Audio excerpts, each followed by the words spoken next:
So first of all, a little bit about the background of Temple University. It was actually founded in 1884, so it's not a young university by any means.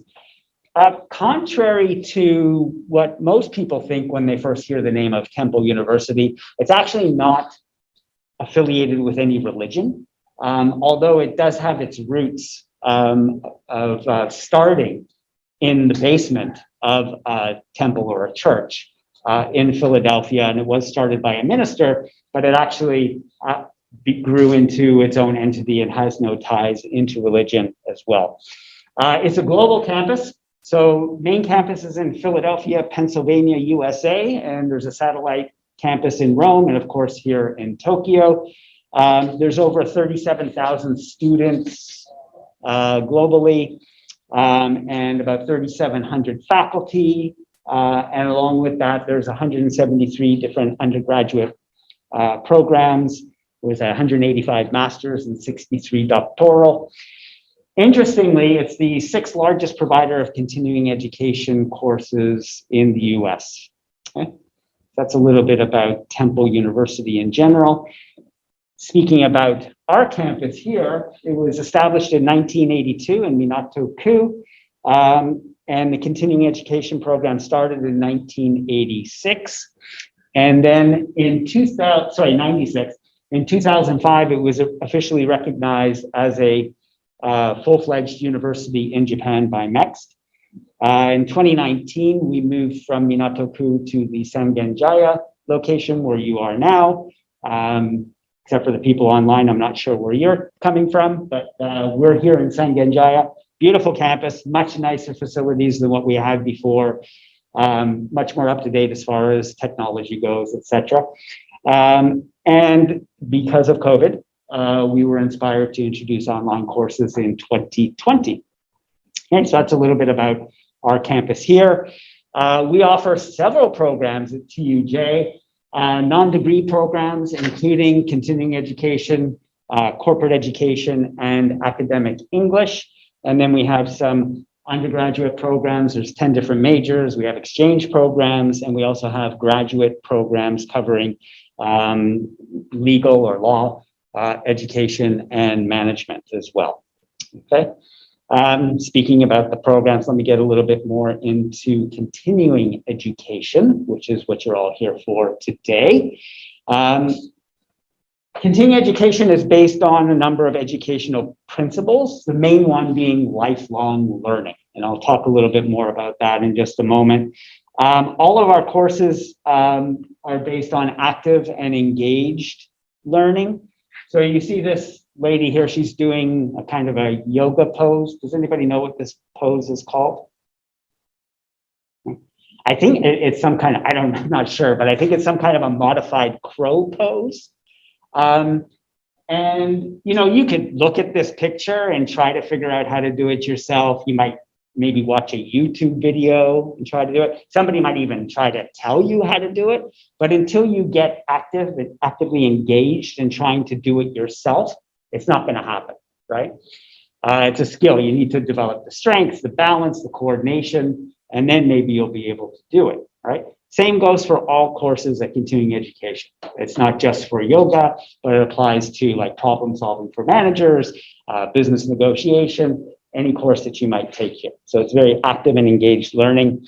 And most courses are designed to be both local and globally relevant. So we have instructors basically from all over the world who bring their global experience into the classroom, but they also try to localize what they're teaching so that it becomes very valuable here in Japan. Okay. I mentioned active and engaged learning. It's all based on practical skill development. So a lot of the courses, of course, do have concepts and theories that you study, but the real focus is putting them into practice. So you can develop skills that can be useful for you to enhance your work lives or your personal lives, okay? Not only do you learn from the instructors, but you learn from each other. It's based on peer-to-peer learning as well, okay? So these are some of the principles that we abide by in the continuing education program.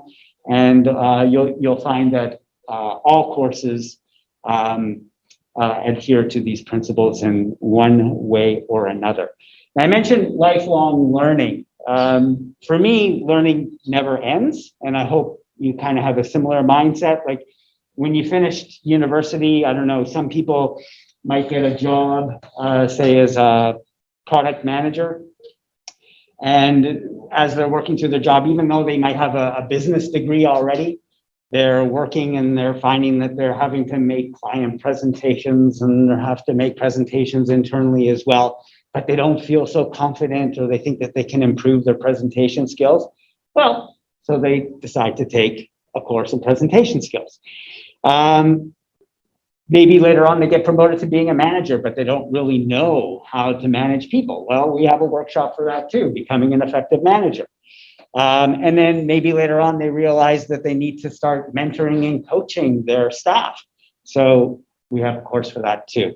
So the process never really ends, right? As you progress through your career, you find that you have different needs for bettering yourself. And that's really what continuing education is all about. It's that process of not stopping improving yourself. Okay. All right. So that's a bit about our programs and our learning principles. If I were to sum all this up by the numbers, continuing education has been around for 26 years. We've got over 200 courses and workshops. We've got about 80 or some odd instructors. And since we started, we've had over 30,000 students. Hopefully you are some that are going to boost that number a little bit more. Okay. Next up are some learning options. So first of all, let me talk about how our schedule works.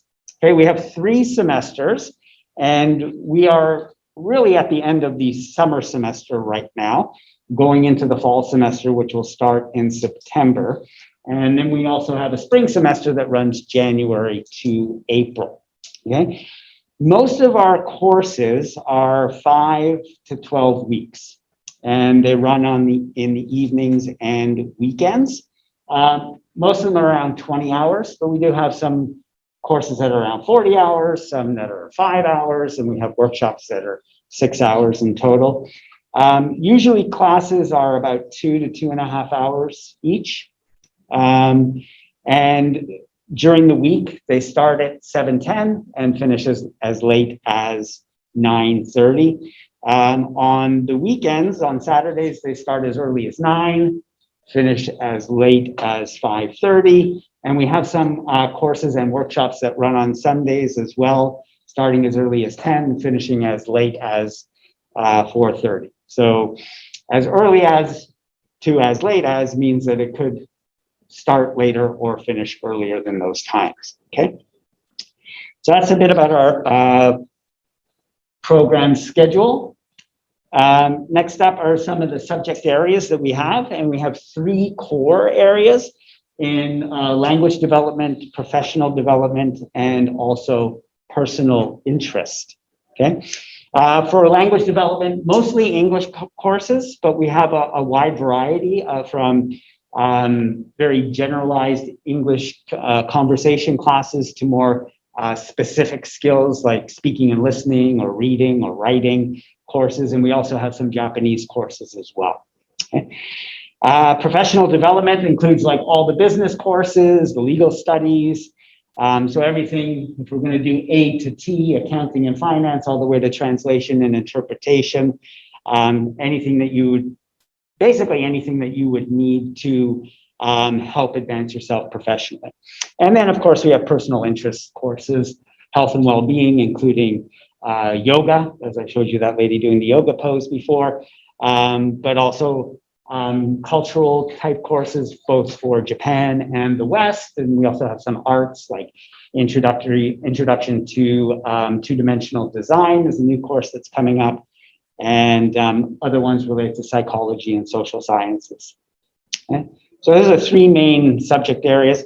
We have some very popular courses, and these are some of them there. Introduction to project management, principles of business management, listening to and discussing news, Japanese newspaper and TV news, business negotiation, cognitive psychology, Python and R Basic, and web design.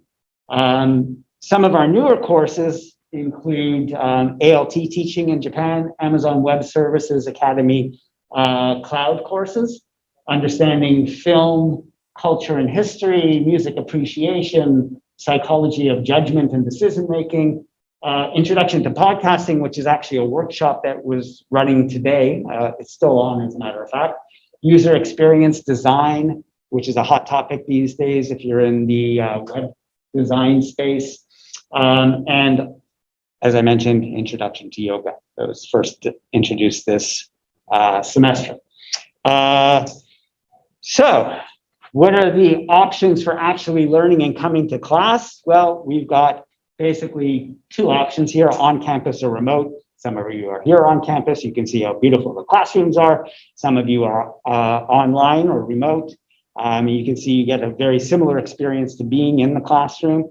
On campus, we are still adhering to strict preventative measures for COVID. You may have, hopefully you were temperature checked when you came in and you had to sign in for contact tracing, et cetera, and you have to wear a mask, of course, while you're in the building.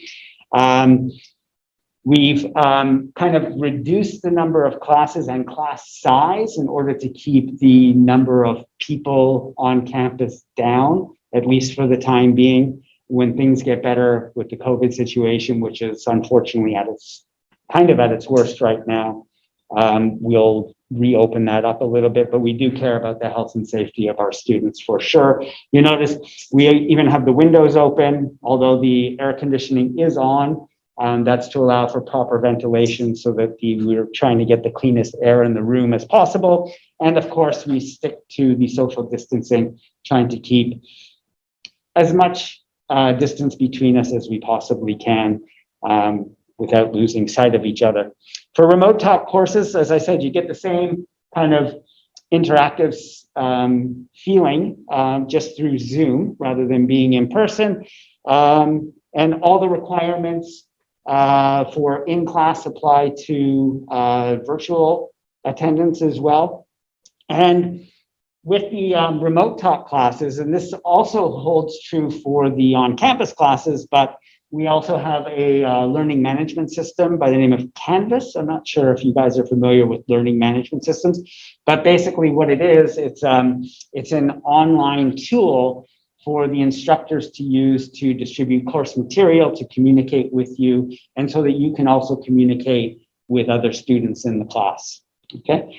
And of course, we have hybrid as an option as well. A lot of courses are being run simultaneously on campus and online, very similar to this situation here, where we've got people here and online, okay? I mentioned workshops just a moment ago. There are still a couple of workshops coming up next weekend. No, sorry, in 2 weeks, what am I saying? August 20th, and they're full day workshops. The first one, Speak with Confidence, is to help people who may be a little bit shy in a meeting situation and they want to come out of their shell a little bit more, especially when speaking in English, or they just want to build on their assertiveness. It's a good one-day workshop for those people, and one that I would love to attend, but I will not be here, is Exploring the World of Craft Beer. Yes, you do get to come to school and drink beer. It's true. But you have to come here. You can't do that virtually. Well, I guess you could, but you'd have to have your own beer there. Anyways, we have one of the brew houses representative comes in and walks you through tasting of many wonderful craft beers. I'm getting thirsty just thinking about it. So those are some upcoming workshops. We also do demo classes.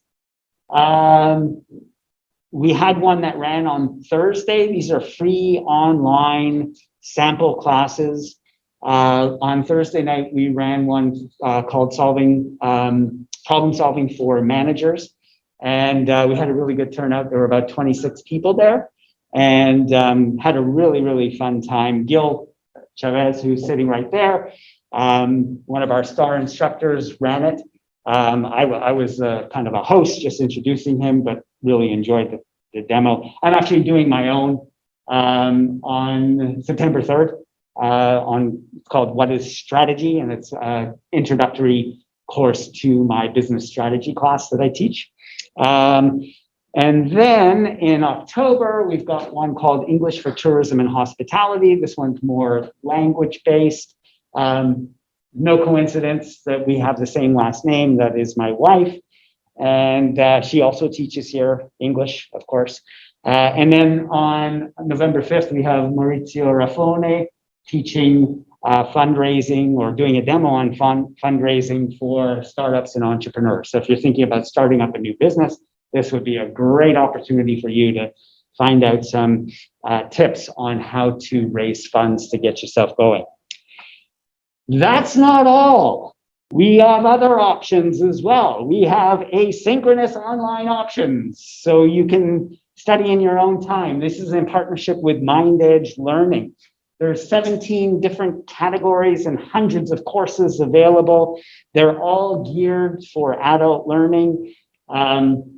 They combine interactive exercises and videos and real world examples and case studies where appropriate. There are, is this working? Experts related to the field that are available to answer questions as well. And all of these courses are internationally accredited for CEUs, which are continuing education units, which I will explain in more detail in just a moment. And with the asynchronous courses, you don't have to come to class. You don't have to be online at a particular time. You just complete them at your own pace. And that's one of the advantages of them.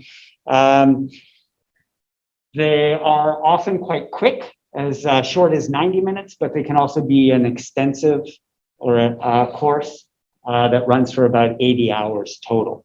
Okay, so it's up to you to choose what works best for you if you do choose this option. And the courses are relatively inexpensive. They start at 3,000 yen per course. Okay. Of course, you know, asynchronous is not for everybody. Most people learn better when they get actively engaged with other people in the classroom. But this is for those, you know, kind of self-starters, very independent, self-motivated, and don't have time to come to class. Okay. So I mentioned CEUs. Let me explain what a CEU is. Again, it is a continuing education unit, and it is the standard unit across the world of measurement to quantify continuing adult education. Okay. They are professionally recognized, so they are non-academic credits, but they are recognized by industry professionals. They're a great thing to put on your resume or your school application to show that you have some professional training. And they are required for some certifications such as PMP, CAPM, which are related to project management, but there's other ones as well. So how do you earn continuing education units?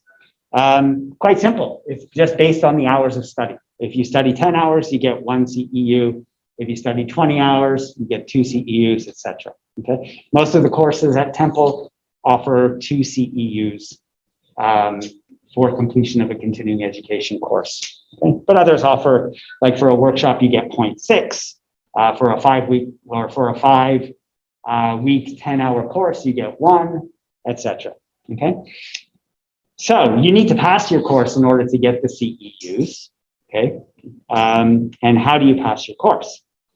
Well, that's based on attendance and coursework. Okay. So if you get both 70% in your attendance and your classwork as a minimum, then you pass. Uh-oh. Okay, it's working. If you get 90%, you get a pass with distinction. Okay. Anything below 70, we don't like to call it a fail. We just say it's a no pass. Okay. It's a no pass. Okay? You can take the course again if you want. Sometimes it happens. Sometimes people sign up and then work commitments pull them away and they don't have time to finish the course, or they get sent overseas for a work assignment and they really can't attend physically. With the hybrid class, though, that is remedied somewhat, but basically it's not that hard to pass. In fact, I try in my classes to make sure that everybody gets this, because that makes me look really good. And it feels good for the students as well. Okay, I'm going to get to the students in a little bit, but first let me get to the instructors. Everybody is an expert, okay? This is one of our expert instructors right here, Todd Gerzer. He teaches product management. They're also skilled educators as well. They all have advanced or terminal degrees, some kind of professional accreditation, or loads of experience in their fields. Okay? They have also a lot of experience both in and outside of Japan. As I mentioned, most of our instructors are foreigners that have worked both overseas and now maybe working in Japan, at least for some amount of time. And they all encourage active participation. As I mentioned earlier, that's the best way to learn, is to take those theories and concepts and actually put them into some kind of activities where you can actually learn deeply what it all means. Okay? The credentials that the instructors have for the language development programs, they need like a doctor in education or a master's in TESOL or in speech communication, whatever the case may be. For professional development, they're all MBAs, CFAs, CPAs, PMPs, or they're journalists, writers, lawyers. They've got IT certification, whatever credentials that they bring to you is based on also a wealth of experience. Okay? Personal interests, we've got professional painters and artists, wine educators, etc. We do actually have a wine tasting class too. So beer, wine, and I think a sake tasting class too, if you're interested in that. Are there any instructors joining us online today? Howdy? No? Okay. We do have two live instructors. We'll get to them in just a moment. But first of all, we have some video clips, very short clips from a few of our instructors who wanted to be here today, but they could not. The first one is Yoko Haruhara. She teaches the world of Japanese art, and I'll let her explain. Here we go. Hello, everyone. My name is Yoko Haruhara. I'm going to offer an art course called The World of Japanese Art. This course will be held on Saturday mornings. Students will get an overview of traditional Japanese art from the Heian period to the end of Edo period between the 12th and 19th centuries. We will explore various types of Japanese art, including ukiyo-e with rock prints, ink paintings, ceramic art for Japanese tea ceremony, and Japanese swords designated as treasures. This course covers both art appreciation and Japanese culture and history. In addition to classroom lectures, we will have museum trips. We also visit an antique shop to learn how to properly handle traditional Japanese art pieces. In the final session of this course, class members will be treated a rakugo performance about Edo period of art. I look forward to seeing you this fall semester. Thank you. Thank you, Yoko. And next up is Eric Ritter. He teaches a course called Business English Simulation. My name is Eric, and I've been teaching continuing ed for about 4 or 5 years. And what I've seen is that whenever somebody changes a job and moves from a Japanese company to a multinational company, their bosses change a lot and the style's different. And coming to continuing ed on a weeknight or a Saturday can really give you the confidence to improve your skills and participate by practicing and being around a lot of different kinds of people and farmers. They can gain more confidence and not worry so much about the small mistakes that some people tend to worry about. And also what's good to come here is that we have a lot of students in the class, not too many, but just the right number, 8 to 10 or maybe 12 sometimes, and you can make new friends. So it's an opportunity to improve yourself and meet new people. It's one of the benefits of coming to continuing education is to meet new people. Next up is Nami Holderman. She teaches a class in dance. So my name is Nami Holderman, and I teach dance at TUJ. Reason why my class is only titled dance, because I covered everything: classical, ballet, contemporary, jazz, hip hop. And I've tried so many different styles of dance with my students in here. And they're mostly adult students, maybe 30s or around 30 years old, or maybe even some of them are in their 40s. But hip hop, yeah, they can do it, but contemporary, it seems like they can express more because they have more life story to tell.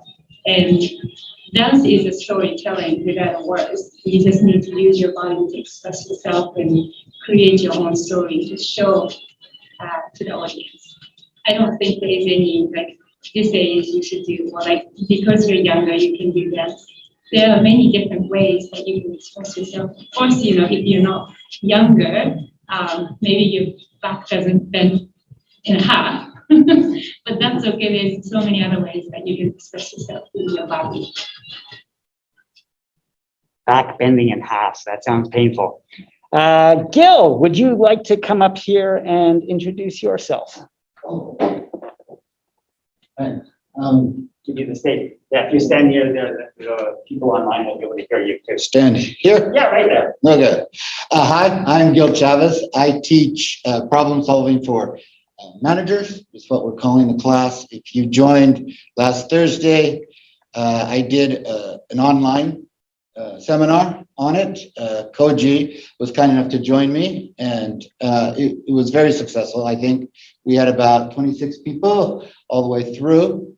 My background is, as far as education and academics, I was a professor in California for a few years, and I have also taught at the International University of Japan in Niigata, and also a couple of the MBA programs such as Globus and such. So I've got about 24 years of higher education experience. Professionally, I was a managing director at a media relations and a marketing promotions agency for a few years. I've done my own consulting with some of the embassies, and I was an analyst for Nortel Networks, and also I was at IBM in Asia Pacific. So I've got a lot of experience, and I've also got a lot of experience in classrooms, and this, I guarantee you, will be a really successful course, and it'll change the way you think about problems and coming up with ideas to solve those. So thank you. If you have any questions, feel free to contact me anytime. Thank you. Thanks, Gil. Okay, and I'm the last instructor in the room. As I already mentioned, my name is Paul Cates. I'm originally from Canada. I've been in Japan since 2006.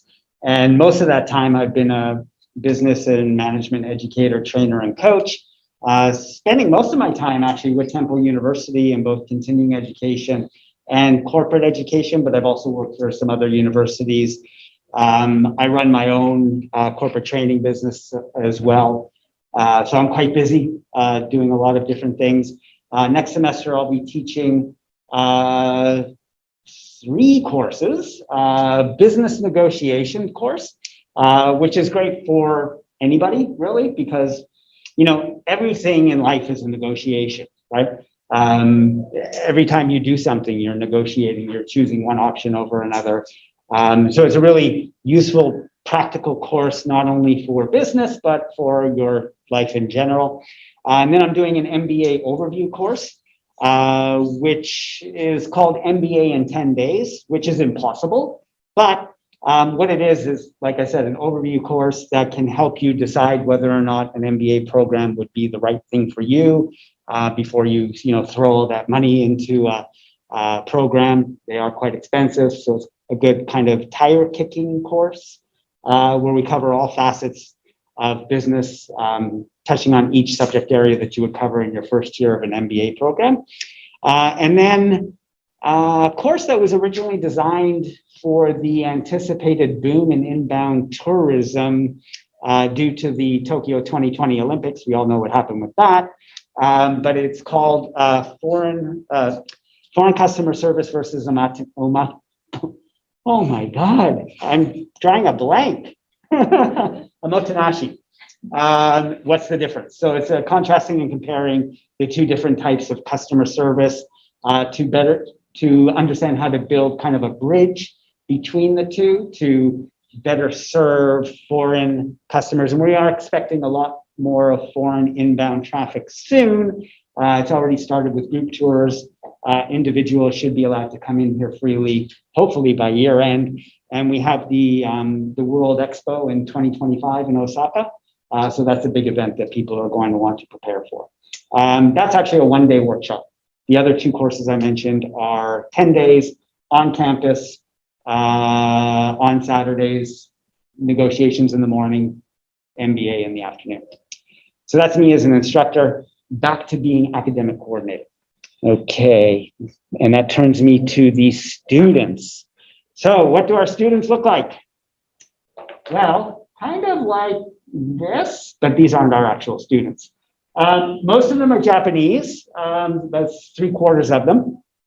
It used to be a greater foreign percentage, but certain things have happened since the continuing education program started. Things like March 11, 2011, COVID, and other things along the way that caused a little bit of a drop in the foreign population, but still quite diverse. Gender split, mostly female. I'm not sure what that actually indicates, other than maybe women are becoming more and more ambitious and want to get more skilled so that they can beat out their male counterparts, which is great. I think we need more women leaders in business for sure. And the age, mostly in 30s and 40s. That's 60% of the group. But we also we've had our oldest student was 90 something. And we do have sometimes some undergrad students who also take continuing education courses. I guess that's a little bit about the general demographics.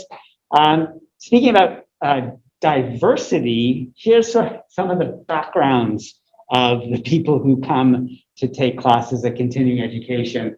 You can see there's such a wide variety of groups. The other part is a significant part of all this. I'm not even sure who else would be included, because it almost seems pretty exhaustive with all the different categories there. But that's part of one of the benefits, again, is the peer-to-peer opportunities from learning from people from different industries and getting different perspectives and insights. Okay. Why do people come to Temple University? Number one, career advancement. Number two, they want to better their language skills. Number three, they need to build skills. Number four, to explore personal interests like craft beer. Number five, to learn from industry experts like Gil, or sometimes me. And also to network with a diverse group of classmates. I would actually say this is maybe a number one or one prime. It should be right up there.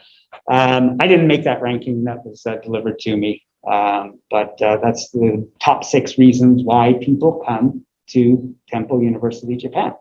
And we actually have a longtime student with us, taken, I think, almost every course, or close to it. Koji Nagaoka, he's right here. Would you mind coming up and just saying a couple of things? Yeah. Thanks, Koji. Yes. Hi everyone. My name is Koji, and I'm sort of representing one of the senior members of the students taking the classes here.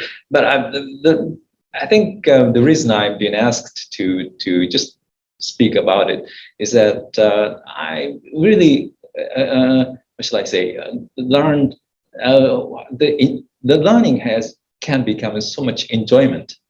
And also in the professional career, I've been in the financial business for more than 30, 40 years, but still many of the classes such as accounting and finance actually helped me to fill the gap that I really wanted to learn more, but couldn't do that before. But those classes here really helped me to deepen or refresh my understandings and knowledge, and also the diversity of the classes, like the Paul mentioned.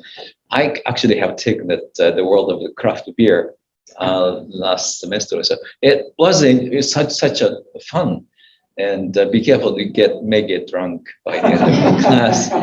But so the point is that I mean, here there's so much diversity of the classes, therefore I can actually take a few classes every semester, and yet find learning so much enjoyment every time. So I hope that you will be joining us, and again, you can get to know each other, and you can go to lunch or have some drinks after the classes.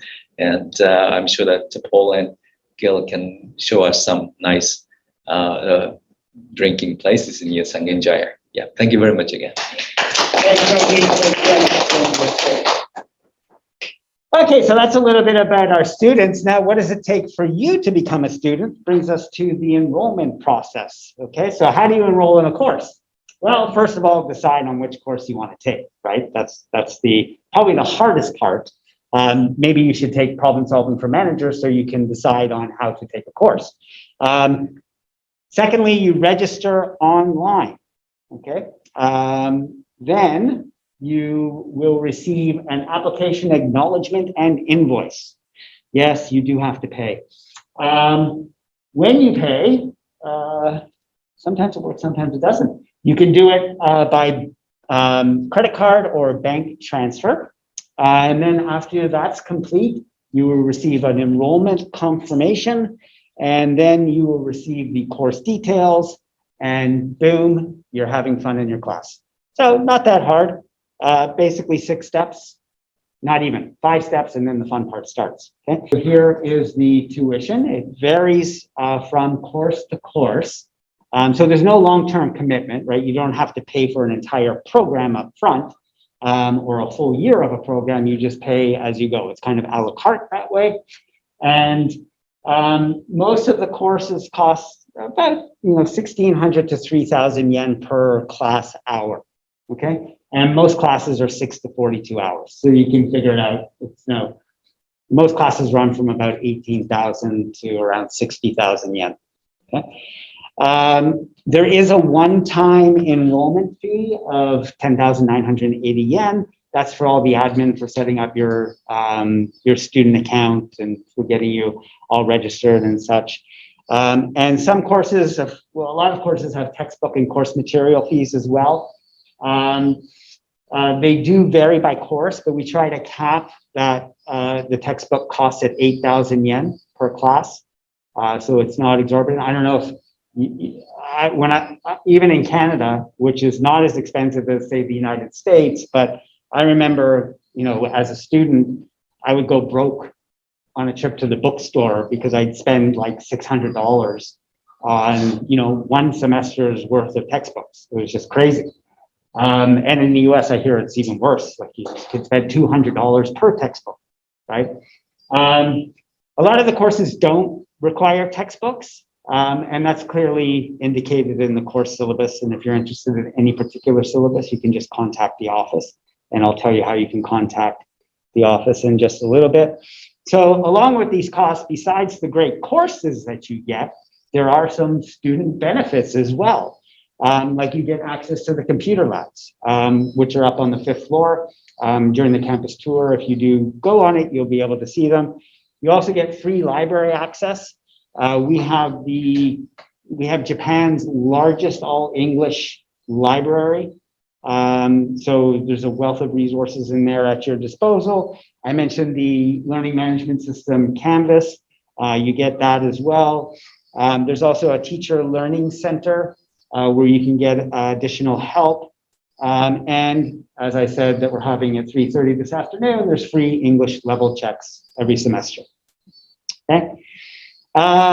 We also have some discount programs available, like we had an early bird discount, which is that has already passed, but every semester we do offer like an early bird discount, and we have other promotional discounts that come out from time to time. One that runs all the time is called the Friends of TUJ, and these are partnerships that basically translate into employee benefits programs.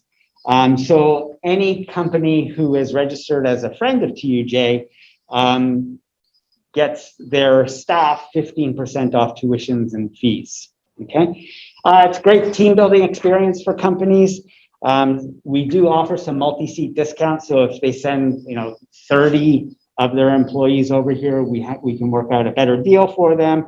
And there's absolutely no cost for organizations to join. So if your company is not already listed as a friend of TUJ, you should get them listed. Usually that just means getting HR to contact our office and saying we want to sign up. And then there's the application process for that. Okay. So I've talked a lot. I'm just going to quickly now introduce our team. So Chie Kato, who's not here, is the Senior Associate Dean. Nana Yatabe, who's also not here, is the Assistant Director. Masami Arita, she was reading people. Now she's upstairs for the English level check. Yes.